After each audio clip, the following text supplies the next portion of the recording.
lot this morning. Hey, trust me. Yesterday I woke up and I went to my friend's house for coffee. Stay sitting here or should we sweat? No, you're this fine. is the way we sat last time, right? I don't remember. Yeah. I don't care where I sit. Yeah. Live? I think he said live. Are we live? Welcome this wow, hold on. All right, guys. Sorry, Reset. Slight delay. And it wasn't my fault. No, not at all. Welcome everyone to this week's episode of Dive into Young Politics with Leah and Zahara and our guest this week. We're excited to be learning a little bit about Hamtramck and so welcome guys, and Amanda, I'm going to turn it right over to you to go ahead and introduce yourself. Sure, so where am I supposed to look? Am I supposed to look at the camera? Yeah, All right. That's the audience, yeah. Like, I want to look at you because you're sitting across me. All right. So, my name's Amanda Jakowski, and I'm running for Hamtramck City Council. It's going to be an interesting year. We have 8 people running for 3 open seats. There's no incumbent, so we're not challengers. We're running for open seats. There's 8 of us, so we have the primaries coming up on August 3rd. And that will take us down to 6, and then 3 people get seated in the November general election. Wow. And so it's really exciting. Yeah. That's really cool that it's an open seat and so many people are interested in it. That's really, really cool to hear. So Sorry, I'm just sharing this onto the page, but okay. I just shared it too on my Facebook. So. Oh, perfect. Yeah. So guys, throughout the discussion today, if you have questions, feel free to give us a call. 313-355-6018, especially if you have any questions about Hamtramck specifically or anything for Amanda that you know is going on that we should know about. We're excited to hear from you and would love for you to call in today. So with that, Amanda, can you tell us a little bit about how you got involved in politics to begin with? What brought you to this point? So I am a behind-the-scenes person. I actually met Zahara at community organizing events and in Dearborn actually, because I was going for my work. I work in the nonprofit, so I'm employed by United Way, and then I do work with other smaller organizations like Dream of Detroit and some of the other local organizations. And so I'm always in the community, and just being an actual politician was never something I dreamed of doing. It was just not my thing. That was my sister's job. So my sister was always interested in electoral politics. But I was at a community meeting in Hamtramck in the fall, right before the November elections, talking about some of the ballot initiatives that were on the ballot for us in Hamtramck. And they were charter amendments and stuff like that. So we were talking about this, and one of the gentlemen there was like, "Have you ever thought about running for public office?" And I was like, No, I haven't. And so I was like, but I guess let me ask some people. So I started asking some of my friends. I started asking more outside the circle, do you think I would be a good candidate? Do you think that people would be interested in me as a candidate? Do you think I'm qualified for it? Do you think that I'm capable of doing this? And everyone said yes. I was like, couldn't one person say no? No. Everyone said yes. Everyone kept encouraging me to keep exploring it and keep discussing it with different people, and so eventually that kind of just fell into the decision that this is what I'm going to do. So I just finished my coursework and took my comprehensive exam. I'm waiting on the results for my master's in public administration, so it's highly relevant education, stuff like that. So that kind of bolstered my confidence in my ability to handle this position if I do get elected. Yeah, fantastic. That's really cool. So what made you choose to run specifically for the city council versus other positions? Right. So I mean, like I said, electoral politics is not something that I really ever plan on doing. So city council seems like a very good place to start. I have a huge passion for my home city. I live in Hamtramck. I own my house in Hamtramck. I'm in Hamtramck for a long time. Make the joke, I painted my house purple. I'm stuck in it.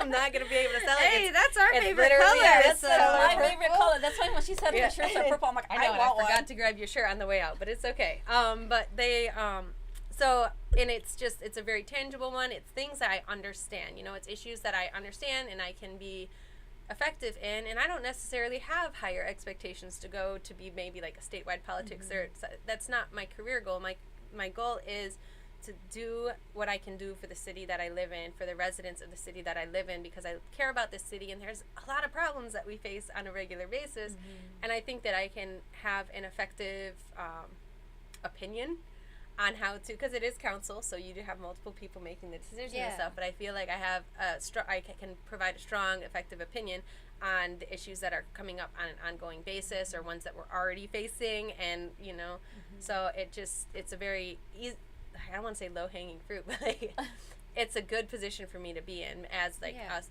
as an entry level to electoral politics, but at the same time, you know, I'm a community activist, so it makes sense for me to be involved in my community in a different way. Yeah, and from what I remember, because like every city is different, Hamtramck City Council is basically like a whole board. It's not divided into wards or anything like Correct. that. Everyone So, is like, at large. Yeah, so like So anyone in Dearborn, Hamtramck can yeah. vote for you. Correct. then. Yeah, Okay. so like So Dearborn, 'cause, Hamtramck like, anywhere can vote for Amanda. yeah, because like where Leah lives, like in Ipsy, they have wards. Yeah, Yeah. we have 3 wards that are split down into precincts from that. So, like, you know, you have to be in the ward to vote for your Right. ward representative. Yeah, so I thought Hamtramck- everyone yeah. did it that way, and then Zahara looked at me and was like, "You do it that way?" Yeah. So Hamtramck is a really small city, right? It's just over 2 square miles, and you know you have everything you need. Forgot it was that small. Yeah, it's tiny, but it's very, Yeah. very densely populated, and so that's where like having districts and stuff like that. We have different precincts for voting and stuff, but like the representation wouldn't necessarily make sense to divide it up even further than it already is, Yeah. because it's very small and you can walk from one end of town to another in 15 minutes. Yeah, and, with no so- concern. and there's Yeah. an argument for both, for having, you know, wards like they have in Ipsy and in other places, and for having just, you know, a whole At large, right. At large, like there's I can see the argument for both. Like Yeah. it's Well, I know, like in Dearborn, there's a lot of discussion about wards and stuff wards. right now. Yeah, right now so, they are like, trying to discuss that, and Right. I don't know. I'm kind of like in the middle about the whole thing. I see the good from both. Having I wish I could vote on everyone that's running for city council coming from Ipsy. So we're 3 miles wide for our city, Yeah. and we still have it split down into wards, which I think is kind of silly too, because what you're talking about is, you know, what happens in like downtown. So I live in what's called Midtown. What happens in downtown and Depot Town affects me just as much in a lot of ways, because I Right. go there all the time, but I don't get a voice in that city council rep. Yeah. Thankfully, we have some pretty good reps, so like there's not like I'm like, oh, huge issue. Like Annie Somerville is a great friend of mine who is responsive to me, even though I'm not technically her constituent. Right. But at the same time, I guess I know exactly who I'm supposed to go to. But the problem is that one's not really that responsive on that issue. Then maybe you're kind of just stuck in a rock and a hard place, because Right. you're not technically the other districts or the other wards' constituents. Whereas I know generally, like in Hamtramck, generally people approach, even if they know someone really well, they'll approach that one council person. But a lot of times, like if they're sending emails to the council or something like that, you just blast it to Yeah, to everyone. everyone. yeah, that's what I do. I have Yeah. like one person on the council that I mainly go to all the time, and then but like if like, you know, any emails, which I haven't done a lot because I'm just used to going to like, you know, that one person. But yeah, that's how a lot of people do it. Yeah. I think city council is such a unique spot. You know, you talk about coming from a community organizing, like it really is a unique opportunity to have a really close relationship with an elected official, Right. especially in such a small city. You know, you're even tinier than Ipsy, and in Ipsy, I feel like we have that really good community bond with our Right. representatives, like our local reps. And that's one of gotta the be cool. things that I really want to focus on, is that there's a lot of people that, so, you know, Hamtramck is incredibly diverse. Like we have, the last number I heard was 26 languages spoken in the city. So Wow.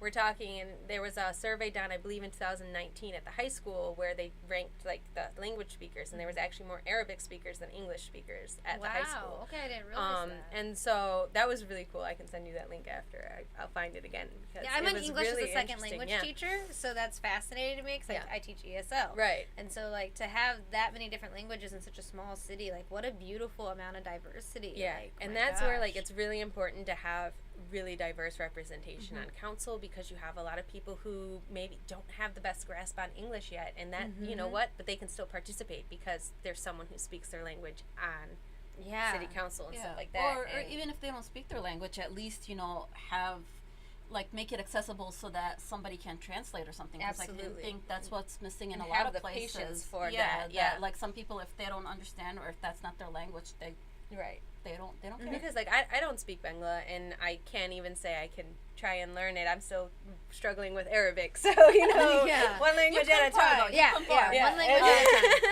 And but like you know, we could sit down. I have friends who speak Bangla, and we can sit down together and make sure we work through it together with people who only speak Bangla and stuff like that. Just, I really want to focus on making sure that people that they feel represented, not just like by people who look like them, but they feel like their voice is being heard.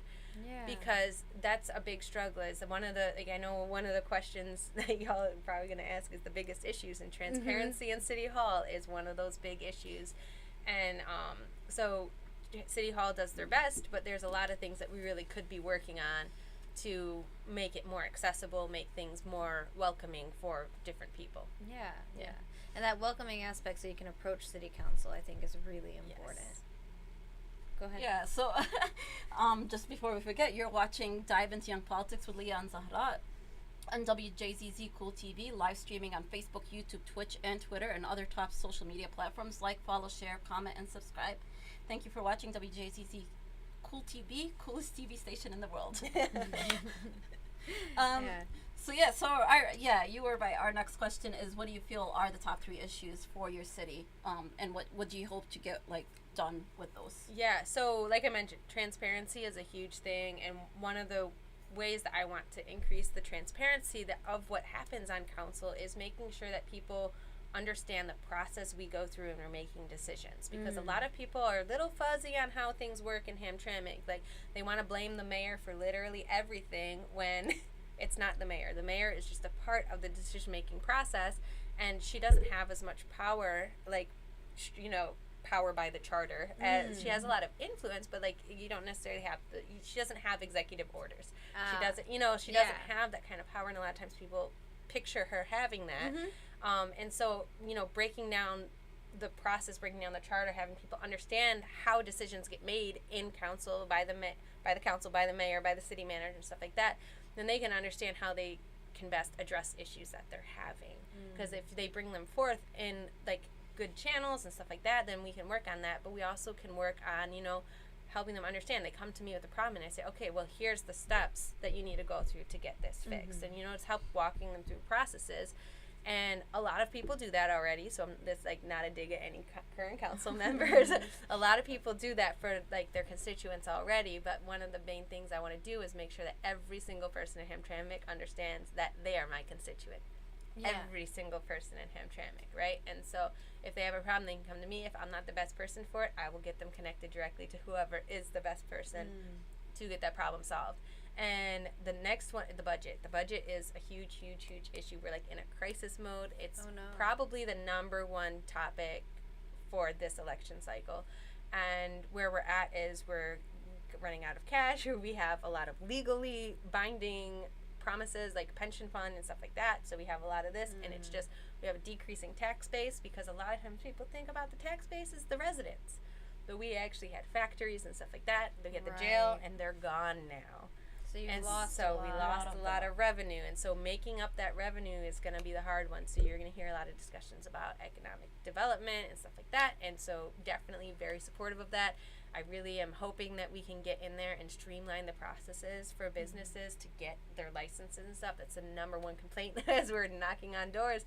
All of the candidates are hearing the same thing. It's too hard to open a business in Hamtramck. Is it just too much red tape, or there's red tape, and they feel like they can't, that licenses don't get approved for certain people for no reason and stuff like that. And so just figuring out ways to very clearly state why a license might have been, just making sure that they're understanding from A to Z what's happening is really important. And so I know that there's people that are on board with that, so hopefully that's going to be one of the early things we can get done after the elections get done, and was just streamlining those processes, making sure that people understand how they can open a business and the reasons why certain things might be more difficult. But the goal is to make it the easiest as possible it can be, because we really want to support residents opening their businesses and residents running businesses and having all of the proper licenses, and because that's how we stay organized as a city, but also we encourage that development for our residents, economic mobility, all of those fun things.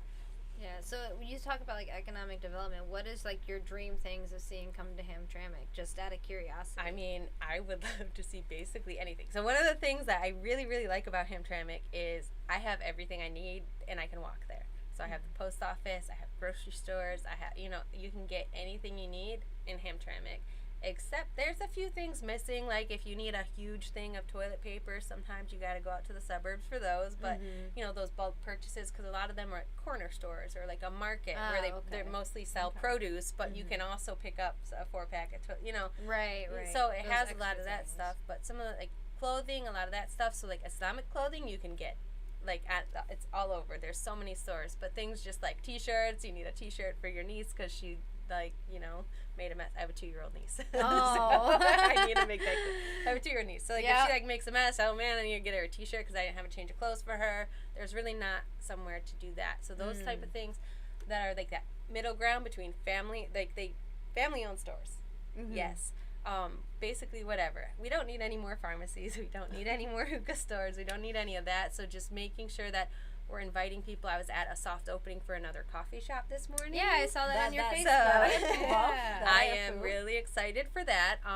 So especially the color, it's teal, and I love teal. Like the whole outside and the inside is teal. nice. So it was really, really nice. It's on Joseph Campo. I'm waiting to see their hours. We have some coffee shops with funky hours, so I'm hoping this one is the one I can go work at. I love my coffee shops because I like IV inject coffee.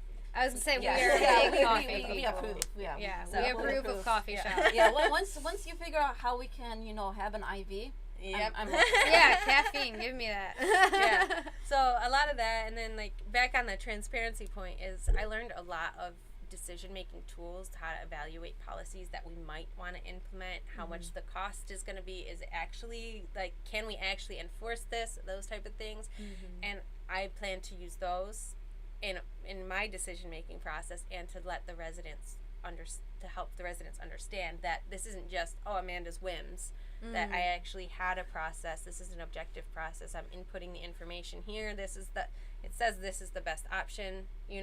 This matrix, that is an industry standard matrix, says that we should do this option, and that's where I'm going to be leaning towards. And obviously, like, there's subjective knowledge of the community and what the community needs that might overrule that, but Right. it's a big factor in the process, just to make sure we're being right on. So you mentioned that like you're pretty community based. What were some of the issues that got you to start showing up at those community events that you were going to? So I last year I spent a lot of time at Black Lives Matters protests. I have done legal observing with a National Lawyers Guild. Oh, I've done that's that wonderful. type of stuff. So I with Dream of Detroit, that's like actually community stabilization, and there's some economic development. I helped jumpstart a block club there. We cool. kind of what's the word, like I want to say facilitated them. I love the word facilitate. Okay, but it's incubate. There we go. Incubate. We Ah, incubated a block incubator. club. There we go. That's what I was trying to say. So we incubated a block club there.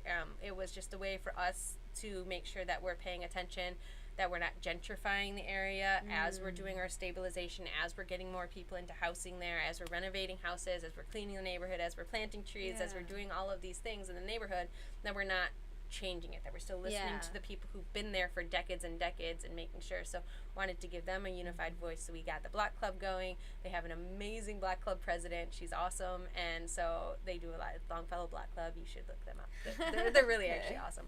So those are the type of things that really just basic needs provision, and just making sure that all humans are treated as humans.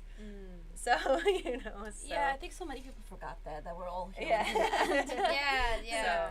So, It's sad, but you're right. That human decency sometimes is lacking. yeah, and so we were talking to a resident this morning. I was knocking doors this morning before I came here, and there's a resident, and she was having trouble with some of her neighbors, not necessarily being respectful of their noise or her property. Like, they keep coming onto her property when they have parties and stuff. And so, just listening to those concerns and trying to think about how can we, like, not make amends, but like how can we come to a common understanding on these things, just so that the neighborhood is welcoming again to everyone that's there. Like, she lives there, she should be comfortable in her own home.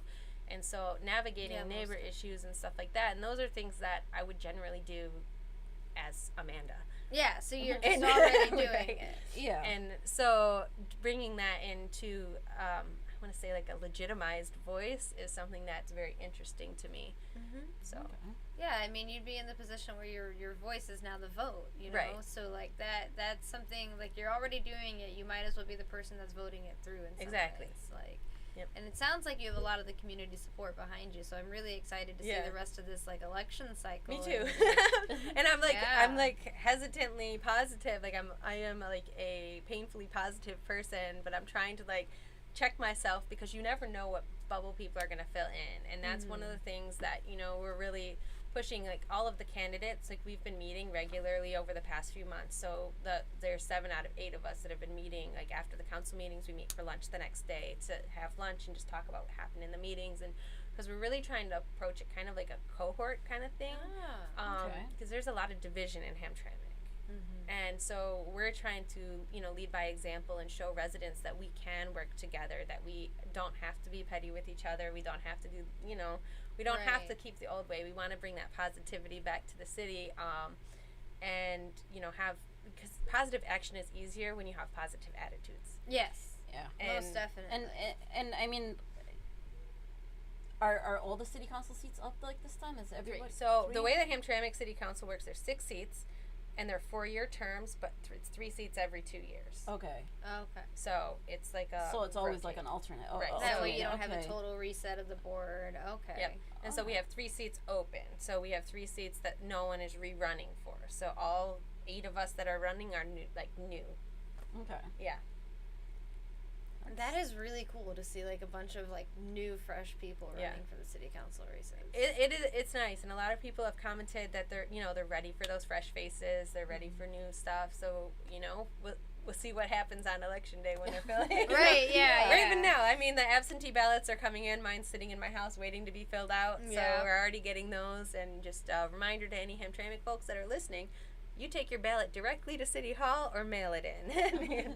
You don't have to give it to anyone else, no matter what anyone tells you. The absentee ballots are going to be a big difference, like, from now on, moving forward in our elections. Like, we're seeing in our last 2018 cycle and our 2020 cycle, like, just the increase with Prop 3 now, the increase in who can have access to it. Which is amazing, but it's really hard to plan for.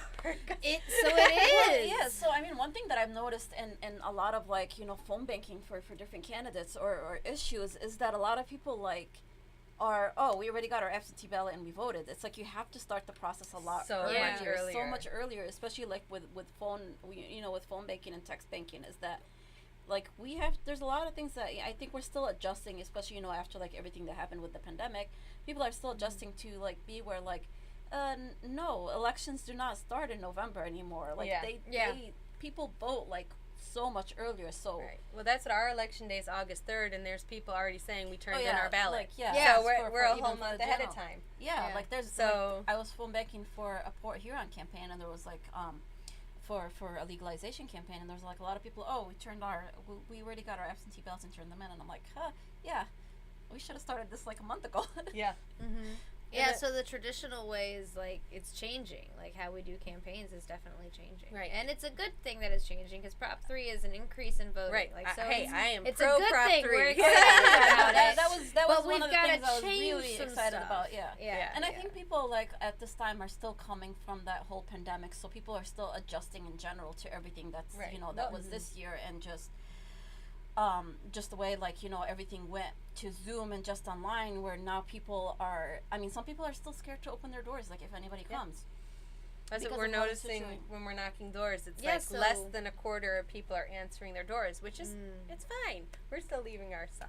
But we're trying to make sure it's secure so it doesn't blow around and get caught in the rain. Right, Trying to be responsible. We can do as much as we can.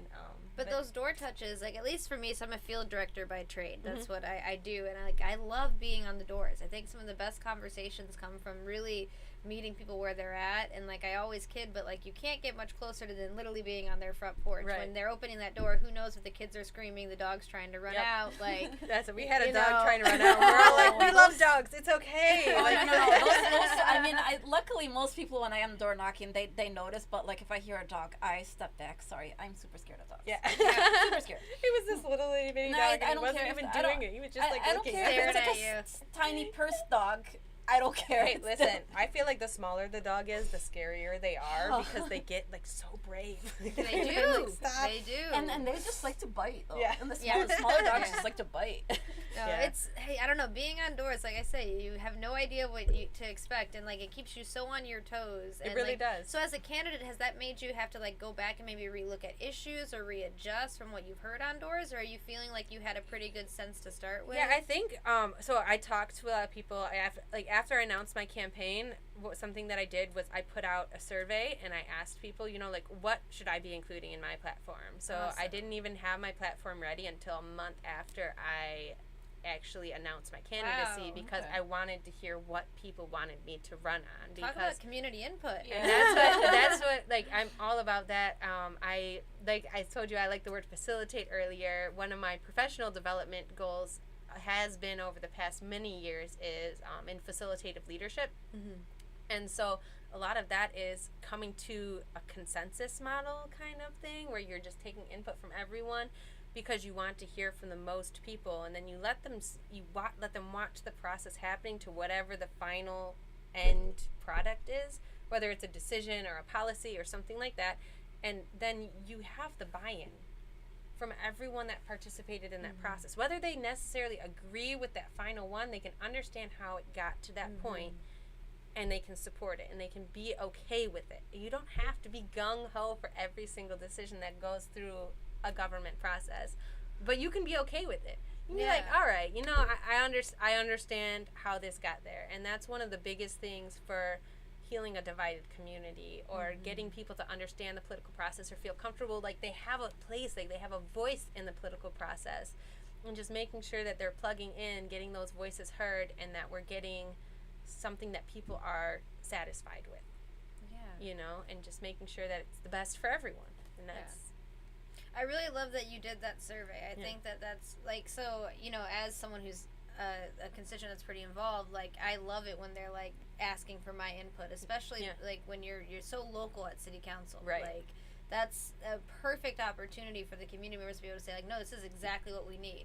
You know, I think about, I'm reaching out to a couple of my city council members about trying to change a stop sign area by my house that is, like, terrifying.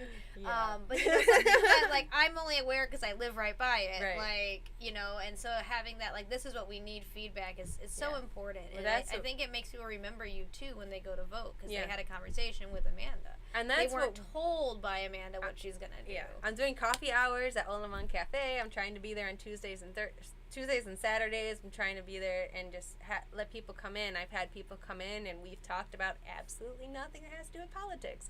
We've talked about politics. We've talked about things that are Hamtramck specific. We've talked about, like, nationwide. We've you know, I've had so many different conversations with different people about things that are related to Hamtramck, not related to politics, not related to politics. It's fun, but, like, I want people to know that I'm there for them.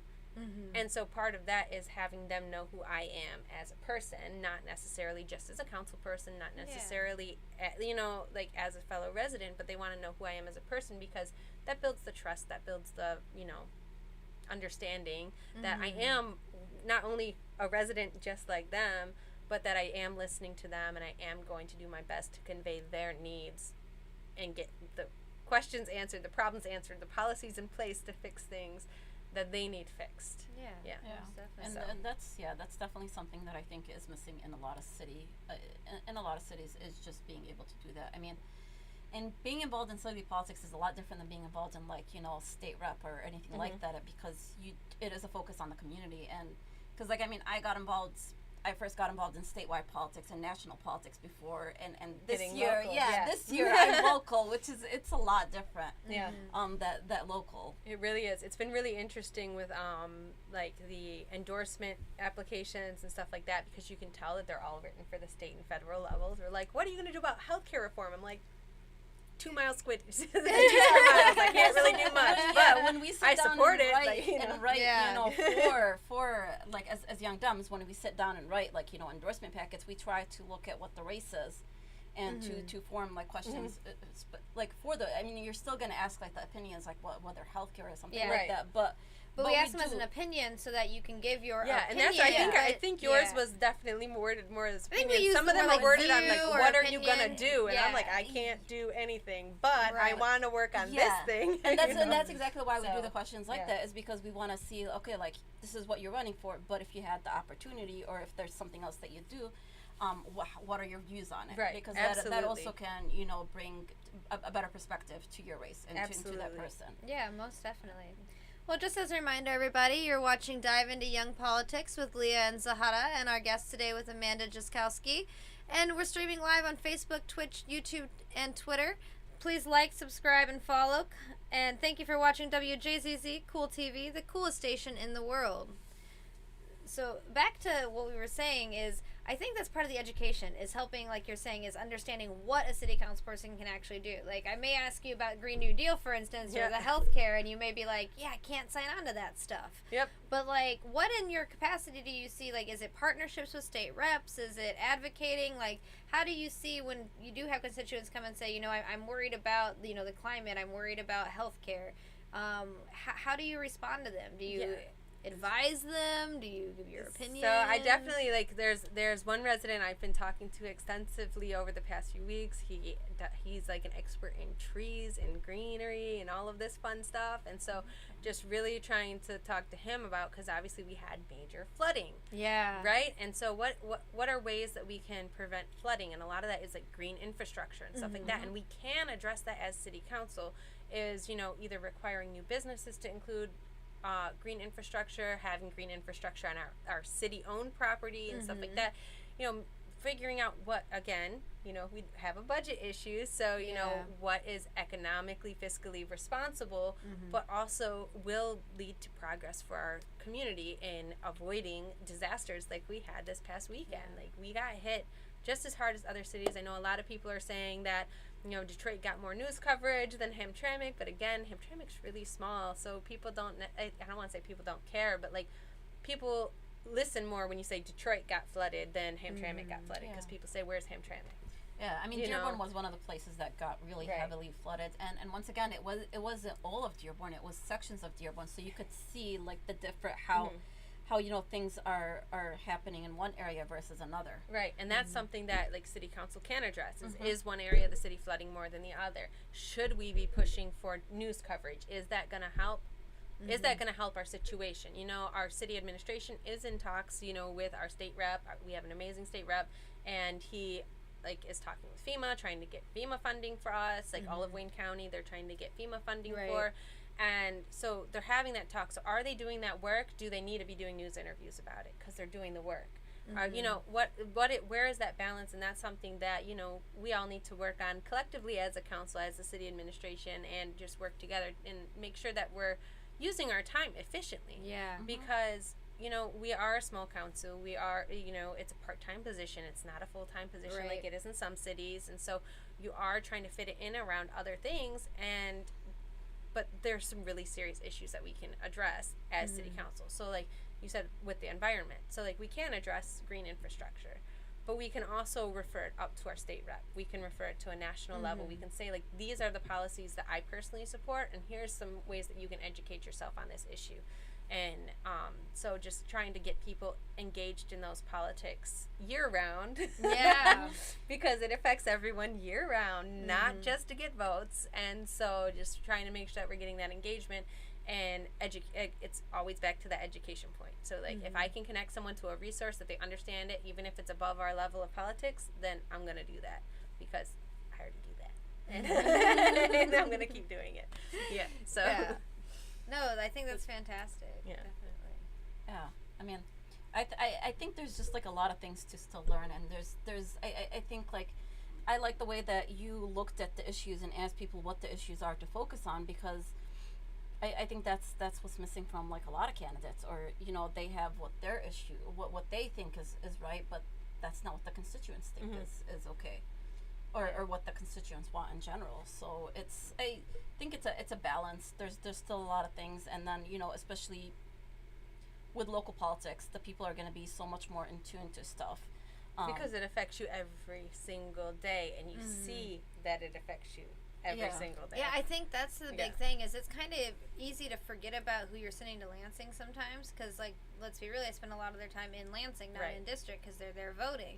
But, like, your city council person, like, you see them walking down the street every day. You see, they could be your neighbor. Like, you know, I used to live close to one of Ipsy's past mayors. I lived down the street from a city council person. You can walk down the street, knock on their door, and say, hey, can we have some coffee on your porch? One of the council candidates lives next door to a mayoral candidate. I live next door to the cousin of another council candidate. So, like, it really is, like, this kind of, like, family affair going on. And so it's really, really interesting, and that's where, you know, I've said it many, many times through this process so far, and I'm going to keep saying it, is at the end of the day, like, we're all neighbors. And that's why, for me personally, I think it's so important to work with the other candidates, to work with the current council people, to make sure that we're addressing points of tension in a professional manner, so that, you know, we're not taking negative baggage back out to the community, you know, and then that's where just refocusing on that positivity. Let's get positive change. You know, I might disagree with you on something, but we can still shake hands and walk away, and then when we come back next week, we have fresh minds and we can discuss another topic with, you know, professionality, and just keep going. And, you know, that's the way that you can get the best decisions for everyone. Yeah. So ideally, you'll have a pretty functional council, it sounds like, because you have pretty good relationships. So regardless of who ends up in that seat, ideally some good stuff will get done for Hamtramck. Absolutely, yeah. And a lot of what the issues are, you know, that second or third question is the enforcement of the stuff that gets put out. So we're really good at passing resolutions. We're not necessarily great on following up on them. So how do we fix that? We got to work on accountability. So one of the things is, like, I've had yard waste bags in front of my house for 3 weeks now. Oh. And we called them. We called them, and they weren't, like, they were like, oh, yeah, we'll get them tomorrow. And then they didn't get them tomorrow. We called them again. They're like, oh, no, we'll get them Friday. They're supposed to pick them up on Friday. And so this is the third Friday, like this yesterday was the third Friday that they didn't get picked up. So they came today and they picked up a new bag, and they left the ones that have been out there for 3 weeks. So That is just Okay. because when they went to pick them up, they broke. Right. And so typically if they broke, if they've been out there too long, whatever, they disintegrated, then it would be like my responsibility as a resident to rebag them and put them out there. But I've been literally calling this company for 3 weeks trying to get it right. Trying to fix it. And this is not an uncommon problem. It's not. So my trash, the trash day is supposed to be picked up on Thursday and Friday, and a lot of times it'll be Monday by the time they get to us. And so and you get in trouble if your garbage. Well, you're supposed to get a ticket if your garbage can is not in the if you're supposed to pull it in from the alley. Like, it has to be in your backyard unless it's trash day. But how are people supposed to pull it back into the alley if it never got picked up? You don't know when it's going to be picked up. And so basically where I'm thinking with this is, like, we have to really track the data on who's getting missed, how long are they getting missed, how frequently are they getting missed, and bring it to the company that does our garbage and be like, what is this? Like, what, you know, what's going on? What's going on? Can you explain this to us? Like, is there a way that we can modify this? Do we need 3 trash days instead of 2? Like, how are we going to make this work? Yeah, I mean, it's a surprise, especially since you guys are such a small city. Yeah. Like, you know, that there's that issue. I can understand it in bigger cities, but I don't know. I guess. Yeah. It's interesting, and it's something that definitely needs to get addressed, because one of the biggest complaints from residents is the city's not clean. And if the city, how's the city not going to, you know, you can't complain about the alleys when, you know, people are doing what's supposed to do, put their garbage in the alley, it's supposed to go away. And it doesn't go away on time. So, like, what, you know, there's a mixture of responsibilities. You know, there's personal responsibility, there's communal responsibility, there's the responsibility of the people who are supposed to pick up the garbage. You know, so, like, there's a lot of that kind of stuff, and that's where I feel like as a city we're not as efficient and effective as we should be, and there's a lot of ways that we can improve on that.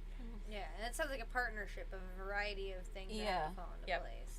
But it sounds like a good project to tackle for sure. Oh, yes. And one that you also moving up my priority list. I was gonna say one that you're experiencing right now. So you know, like, about it. So one of the things that you did talk about, that you mentioned, is the diversity of Hamtramck. So how do you feel that plays into the city council?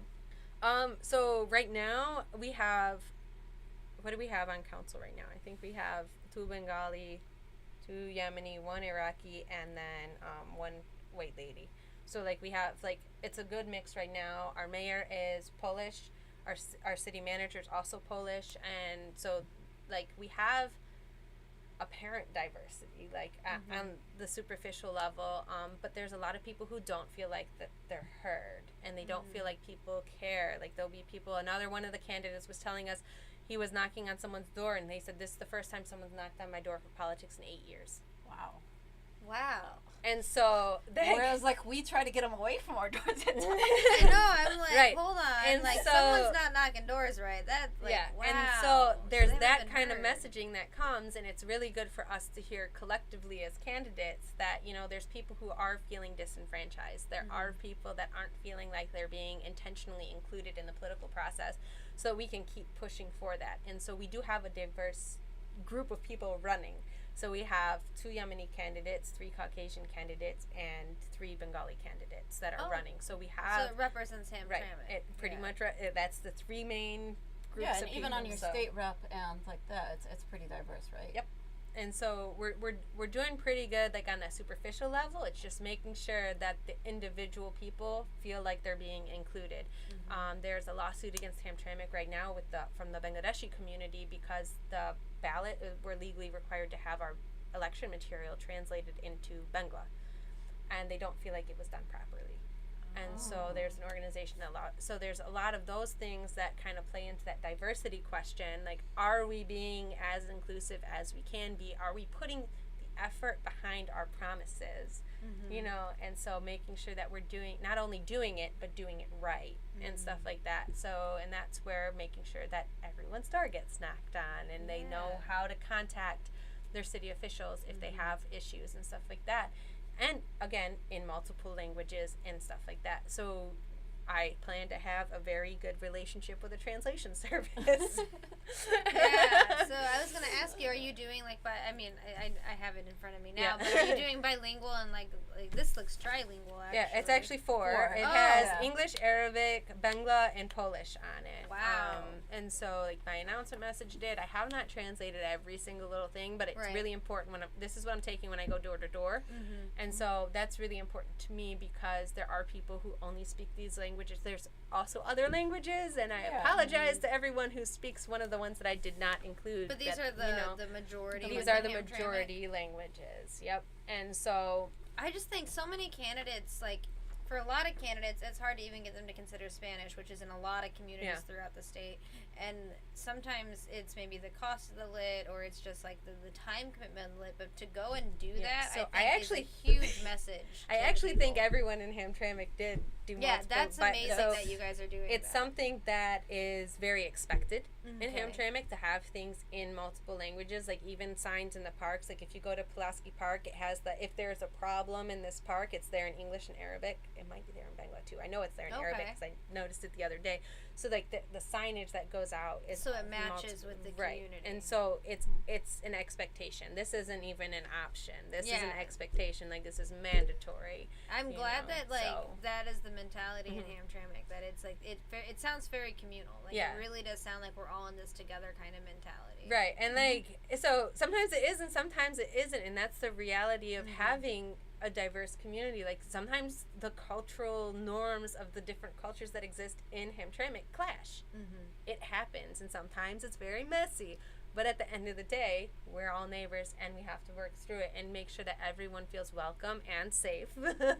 And you know, so that's where it can be very interesting at times, but it is. I feel like it's getting better, and you know, you always can look at the younger generations, and you see like 4 different ethnicities walking down the street together, and you know that it's always going to be better. You know?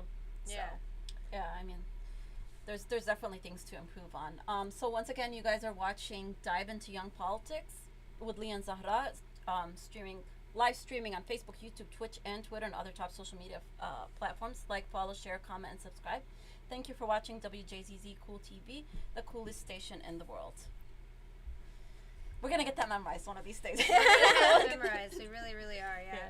So, are you doing events and things as well in the community? I know it's so hard right now because people are so, do we go back to events? Do we not go to events? Like...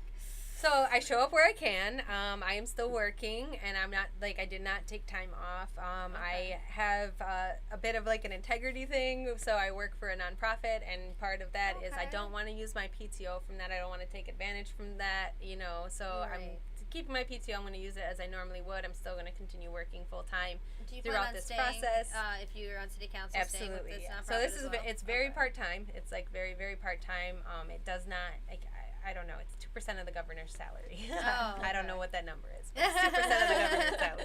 So it's not that much. It's like more of a compensation for your time versus an actual like wage, job, you know.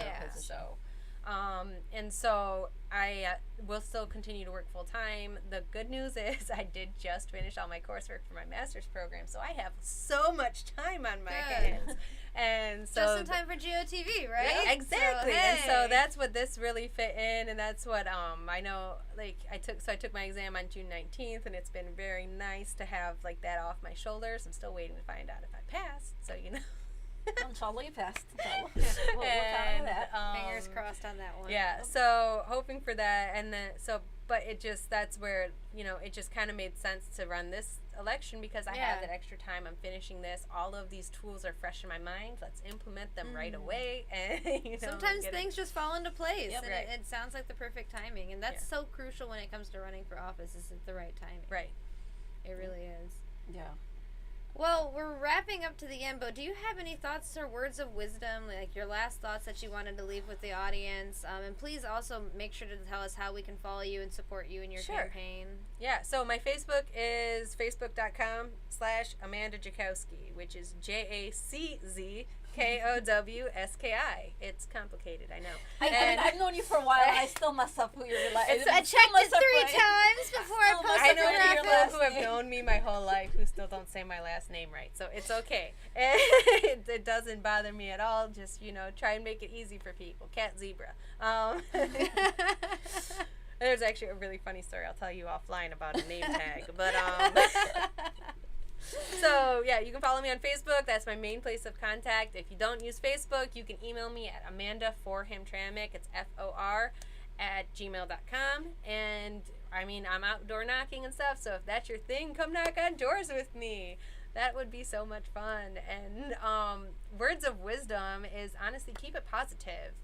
Positive change requires positive attitudes. I said it earlier. I will say it again and again and again and again. A lot of times we can get really weighed down with like the need for social change and stuff, but like you got to take the time you need for self-care, one, so that you can keep that positive attitude. We were talking forward. about that earlier. Yep. Yeah. So you keep forward is positive is forward. Let's keep it going, and we don't need to tear anyone down to get our goals done. We can do it in a positive manner. Show that we are the best for this situation. We are the ones who can make this change. We can make the change. Let's do it in a positive way. Yeah, I think that's so important. Like you said, you can get so bogged down, and like we deal with heavy stuff sometimes. I mean, you were just talking about flooding and FEMA relief, and we talked about the climate. Like, it can get really heavy, and so like I think having that positivity and that community support really builds a difference for a future. It really does. Yeah, and one thing I think that's missing from a lot of people, because I've been in this, Leah's been in this, is that we sometimes are running on such high speed and doing so many things at once. I mean, I know this is what happened to me last year, is that you forget that you need that break, that self-test. Yeah. Yes. Yeah, like self-care is very important. Yeah, it's very important. I think that's something I'm still learning. I know she's still learning. I know a lot of us I'm are working still, on it. Yeah, it's definitely something that, especially when you're involved like so heavily in elections, whether you're running yourself or just helping on campaigns, we forget that aspect of things. Yeah, most definitely. So do give yourself some self-care as we move into GOTV, I will. please. That's important too. And yeah, let me and Zahara know what you're doing for GOTV. If you're phone banking, doing doors, I know that the two of us want to try to get out there and help out. Absolutely. Yeah, definitely try to That's door knock. awesome. I really appreciate that. Yeah, and for anybody that doesn't know, Amanda is YDM endorsed. We were so happy to give her her packets, and her answers were pretty incredible. So we were very happy with that. Yeah, definitely a lot of hope and faith for the future of Hamtramck. I feel excited about the direction that you and your colleagues are taking it in, and if we can do anything for you, let us know. It's very much appreciated. We will. And thank you so much for coming on today. No I think problem. that we all really enjoyed the discussion. I hope that you guys were able to learn something more about Hamtramck and about Amanda. And definitely reach out to her on Facebook or send her